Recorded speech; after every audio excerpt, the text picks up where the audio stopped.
रतिया देखली है सपना भोर हरिया में। रतिया देखली है सपना भोर हरिया में। कहबर लेके जइबै देव घर नगरिया में। कहबर लेके जइबै देव घर नगरिया में। जलवा ढारे जइबै पहिला सोमरिया के।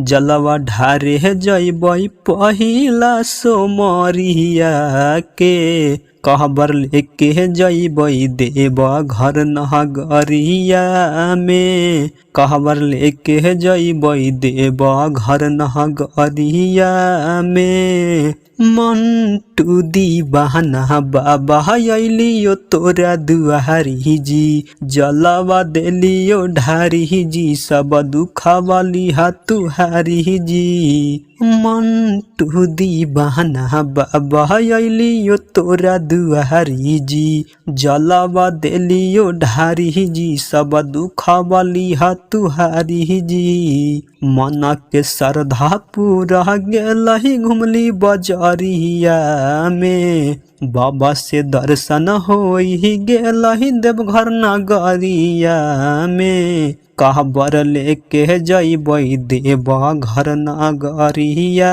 में। जलवा ढारे जइबै पहिला सोमरिया के। जलवा ढारे जइबै पहिला सोमरिया के।